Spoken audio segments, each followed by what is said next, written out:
उसके बाद जो जो भी बदलाव हुए हैं और जो जो भी ऐलान हुए हैं उसे और डिटेल में समझेंगे। पहले मैं कंचना जी शुरुआत आपसे कर लेती हूँ। ये बजट कैसा है?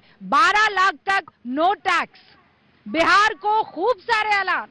रूबिका जी, आपने बोला कि बिहार को बम बम हो गया, बम्पर ऑफर मिल गया है। क्या आपने प्रधानमंत्री नरेंद्र मोदी जी का भाषण सुना है? 2014 के चुनाव में, 2019 के चुनाव में, 2024 के चुनाव में इतने सारे वादे उन्होंने बिहार से किए। काश एक वादा यहाँ पर उनका मेंशन होता। उन्होंने बोला मुजफ्फरपुर में, उन्होंने बोला पूर्णिया में, भागलपुर में हवाई अड्डे बनेंगे, पटना एयरपोर्ट का विस्तार होगा। कहाँ पर है? आप नाम मेंशन दिखाइए ना। उन्होंने बोला था पटना यूनिवर्सिटी को केंद्रीय विश्वविद्यालय बनाऊंगा। 2014 से वेट कर रहे हैं बच्चे, आज तक भी वो वादा कहीं पूरा होते हुए दिखाई नहीं दे रहा है। 1.25 लाख करोड़ रुपए दूंगा, 1 लाख करोड़ रुपए। क्या चुनाव देखते हुए बिहार को बर्बाद बार बार आप ठगने की कोशिश कर रहे हैं प्रधानमंत्री? तो कंचना जी, आप इस ऐलान से खुश नहीं है? हम पर कुछ नहीं है, कुछ भी नहीं है, बस झुंझुना है और बिहार को बार बार धोखा। अब 12 लाख की आमदनी पर टैक्स पर भी एक राय दे दीजिए जी। टैक्स पर राय में देना चाहती हूँ, डेफिनेटली देना चाहती हूँ। कॉर्पोरेट टैक्स 2019 में इन्होंने घटाया, जो 58% हुआ करता था उन्होंने घटा कर 46% कर दिया। और इनकम टैक्स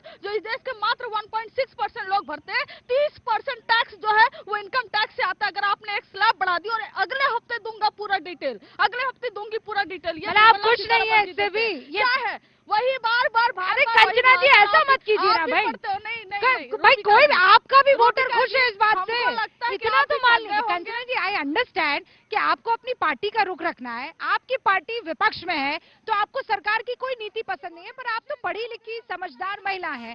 ये जो 12 लाख का इस वक्त छूट मिली है, ये तो अच्छी खबर है ना। आप ये कहिए थोड़ा है, बहुत की जरूरत है, कोई नीति पसंद नहीं है, पर आप तो पढ़ी लिखी समझदार महिला हैं। ये जो 12 लाख का इस वक्त छूट मिली है, ये तो अच्छी खबर है ना। आप ये कहिए थोड़ा है, बहुत की जरूरत है, मैं समझ जाऊँ, पर आप ये कह रहे नहीं ये तो गलत है, ये ठीक नहीं है, ये कैसे मान लूं सर? रूबिका जी, मैं आपसे सिर्फ एक सवाल पूछती हूँ, मैं आप ही का जवाब ही देती हूँ कि इस देश में जीएसटी जो है वो 60% जीएसटी, 15% जो बॉटम लाइन के लोग होते हैं उनसे वसूलती है निर्मला जी। क्या आपको दिखा कि उनको कोई छूट मिल रही है? आपको क्या फायदा हुआ इसमें? इनकम टैक्स जो आप कर रही हो सके आपकी इनकम 12 लाख हो और आपको छूट मिल जाए, लेकिन गरीब जन को जो इस देश का 60%, अच्छा मैं समझ गई, अब मैं समझ गई। कंचना जी मैं समझ गई, कंचना जी आप बता दीजिए। नहीं ठीक है, मैं समझ गई भाई, मैं समझ गई भाई, आपकी तैयारी में अच्छे से समझ गई हूँ। लेकिन अब एक जल्दी से रिएक्शन मैं यहाँ पर दीपक चौरसिया से ले लेती हूँ। और फिर आप कह रहे हैं कि चाहे वो जीएसटी हो, ज्यादातर गरीबों से टैक्स वसूला जा रहा है, या जो है राकेश सिंह ने सबसे पहला शब्द का इस्तेमाल हो रहा है और वहां कह रहे कुछ भी नहीं है, तो ये तो बिल्कुल ऐसा। इनसे एक सवाल पूछ सकते हैं कि कितना होना चाहिए टैक्स रिबेट? क्या इससे ज्यादा हो सकता है? संभव है? नहीं वो तो बोल देंगे बिल्कुल फ्री कर दो। तो अरे सर, इसको ऑलरेडी गवर्नमेंट ने डायरेक्ट टैक्सेस में 2 लाख का नुकसान किया है, इनडायरेक्ट टैक्सेस में 1 लाख करोड़ का नुकसान किया है। ये रिबेट जब हम आपको देते हैं तो डेवलपमेंट में कहीं ना कहीं इसका इम्पैक्ट पड़ता है। हाँ, क्योंकि ये बात वही हो रही थी, कंजम्पशन के लिए पैसा चाहिए और वो पैसा अगर जेब में आएगा विवेक जी, तो ये तो अब खर्च के लिए थोड़ा सा हिम्मत बनेगी ना मिडिल क्लास में। इसको कॉन्टेक्स्ट में रखने की माफ कर देना चाहिए, वो कैसे संभव है? फिर हम कहेंगे कि डिस्पैरिटी कैसे खत्म होगी, फिर हम वो वाली बातें करेंगे। मिडिल क्लास को कैसे हेल्प करेंगे, फिर वो वाली बातें करेंगे। तो इसलिए मिडिल क्लास को प्रोत्साहन मिले, उसके लिए इतना इससे अच्छा कदम और क्या हो सकता है? इसको जो 12.75 लाख एनुअल फिगर है वो लगभग 1 लाख से ज्यादा होता है महीने का जी। इसको कॉन्टेक्स्ट में रखने की जरूरत है। 1 लाख से ज्यादा आय जो इंडिया के टॉप आईएम्स हैं उनकी पहली सैलरी भी 1 लाख शायद ना हो। बहुत सारे होती है लेकिन हो सकता है कि कुछ बहुत कम है। कुछ NITs इंजीनियरिंग कॉलेजेस जो फर्स्ट सैलरी वो भी 60-70,000 होती है। बड़ा वर्ग है सर, क्योंकि इनिशियल जो स्टार्टिंग सैलरी सही है, जो पहली पोस्टिंग होती है वही तो वो कह रही है कि ये तो आपने बहुत ही थोड़े वर्ग को दिया, लेकिन मेरा ये कहना है ये बहुत थोड़ा वर्ग बड़ा होना चाहिए। ये बहुत बड़ा वर्ग है सर, क्योंकि इनिशियल जो स्टार्टिंग सैलरीज आज भी जो average engineering colleges starting salaries जो है वो 12 लाख से कम में ही होती है। वो टैक्स और जो है किसी का एक्सपेक्टेशन नहीं होता है कि अगर मैं अच्छे कॉलेज से पास आउट कर रहा हूं तो मुझे टैक्स नहीं देना पड़ेगा।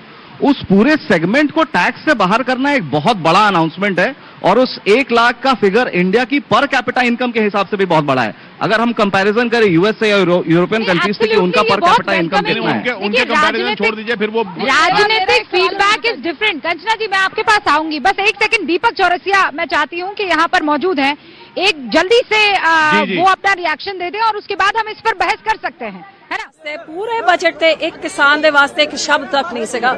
बस हाँ, फिशरीज दी गल सीगी, इत्थे उत्थे पहले बोर्ड मखाना बोर्ड बन रहा है, लेकिन किसान दे हाथ च कुछ नहीं, आम इंसान दे हाथ च कुछ नहीं।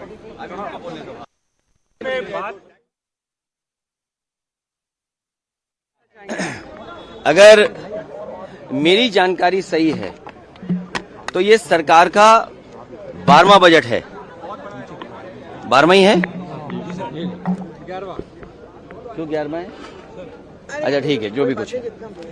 ये जो बजट है, अगर हम इसको 12वां मान लें, 11वां मान लें, 12 साल बाद कुंभ आता है। जो सरकार को आंकड़े देने चाहिए थे, हमारे लिए आज बजट के आंकड़ों से ज्यादा जरूरी है कि जिन लोगों की जान गई है वो आंकड़े। जो सरकार मरने वालों का आंकड़ा न दे सके, जो सरकार खोए लोगों का आंकड़ा न दे सके, जो खोया पाया केंद्र है उसमें बड़ी संख्या में लोग भटक रहे हैं।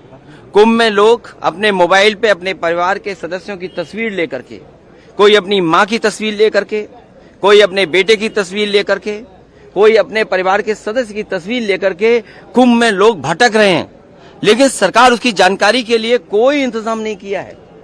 जो आंकड़े बताए जा रहे हैं जान जाने के, वो झूठे आंकड़े हैं। जिस सरकार को 17 घंटे से ज्यादा लग गया हो जानकारी देने के लिए कि वहां पर भगदड़ हुई है, लोगों की जान गई है, और जब हम और आप लोग बात कर रहे हैं 100 घंटे से ज्यादा हो जाएंगे। लोग जो स्नान लेना चाहते थे, कुंभ में स्नान नहीं करा पाई सरकार। लोग त्रिवेणी में जाते हैं स्नान के लिए, स्नान नहीं करा पाई। और कोई भी ऐसा शंकराचार्य, साधु, संत और देश का बड़ा साधु ऐसा नहीं है जो महाकुंभ में न रहा हो। इनके किस आंकड़े को हम यकीन माने? जो लोग कहते थे डिजिटल इंडिया, उस महाकुंभ में हजारों सीसीटीवी कैमरे हैं, उस कुंभ में हजारों ड्रोन से उन्होंने समय समय पर जानकारी हासिल की। क्या सरकार के पास मरने वालों के आंकड़े नहीं है? क्या सरकार के